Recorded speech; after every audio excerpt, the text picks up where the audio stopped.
नमस्कार मेरे प्यारे दोस्तों, कैसे हैं आप सभी।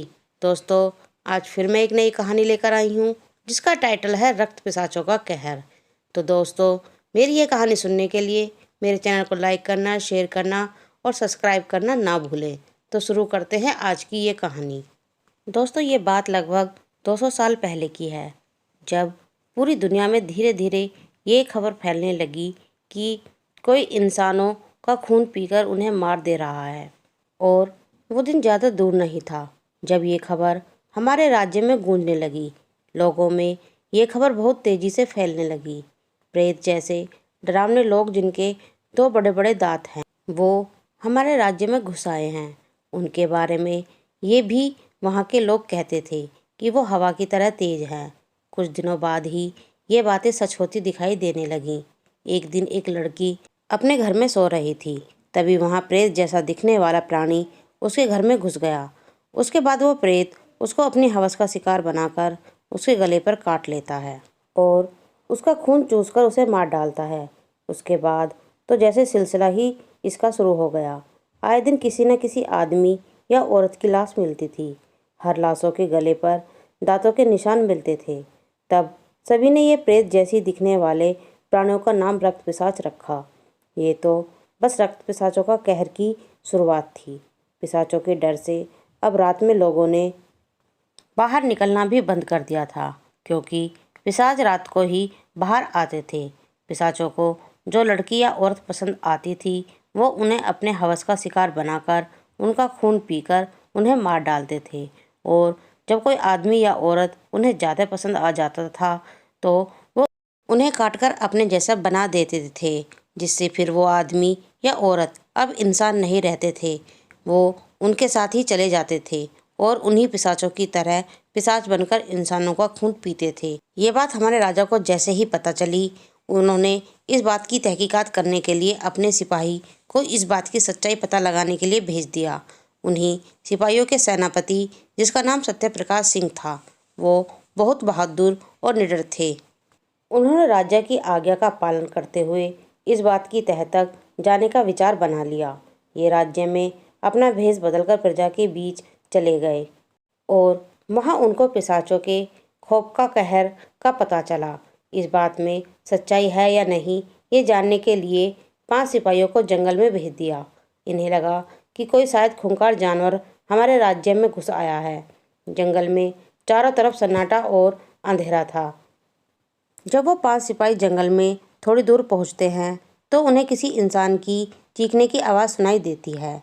वो उस आवाज़ के पीछे दौड़कर जाते हैं और वो देखते हैं कि कोई उस इंसान का खून पी रहा है। ये देखकर वो अपना भाला लेकर उसकी तरफ दौड़ते हैं, पर वो अचानक कहीं गायब हो जाता है और वो इंसान मर चुका होता है।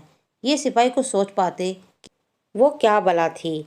उससे पहले सबसे पीछे खड़ा उनका सिपाही गायब हो जाता है और थोड़ी देर में इनके ऊपर ही उस सिपाही की लाश गिरती है, जिसके गले में वही काटने का निशान था।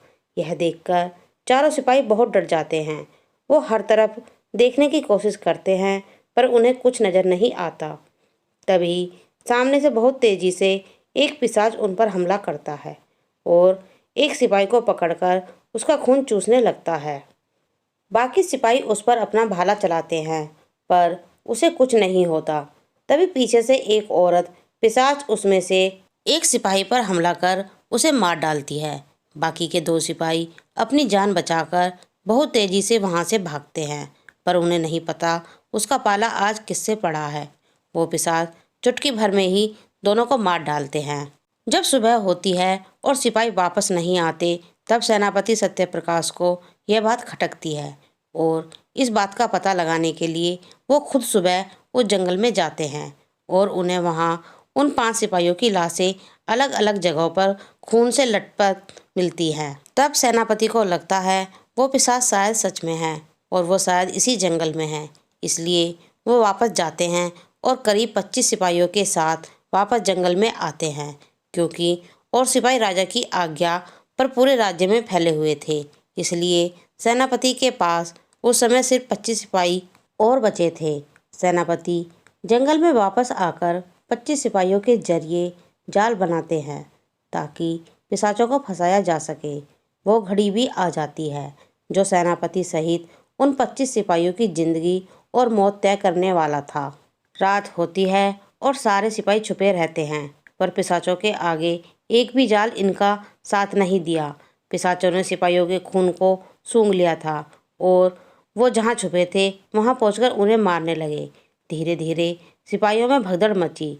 तब सेनापति ने उन्हें अपने पास आकर एकजुट होकर पिशाचों से लड़ने को कहा। जब बचे सिपाही सेनापति के पास आकर खड़े हुए तो उनकी गिनती 25 से 13 हो चुकी थी। तभी उन्हें चारों तरफ से अजीब अजीब आवाज़ें सुनाई देने लगी। उसके बाद एक के बाद एक सिपाहियों को जमीन से पेड़ों पर खींचकर पिशाच ले जाने लगे। सेनापति तब सिपाहियों को पेड़ों से दूर खड़े होने को कहा और कहा, वो ऊपर ही है, अपने हथियार तैयार रखो। अब तक सिपाहियों की संख्या 6 हो चुकी थी।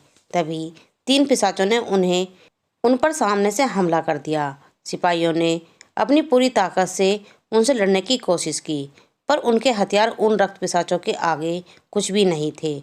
उन पिशाचों ने एक एक करके सेनापति सहित सारे सिपाहियों को खत्म कर दिया। कुछ दिन बाद राजा ने इन पिशाचों का तोड़ ढूंढ लिया। फिर उन पिशाचों को मारे जाने लगा। धीरे धीरे पिशाच गायब होने लगे, पर कहते हैं पिशाच आज भी हमारे बीच इंसानों की तरह ही रह रहे हैं। वो समय आने पर ही बाहर आते हैं। तो दोस्तों, मेरी ये कहानी यहीं समाप्त होती है।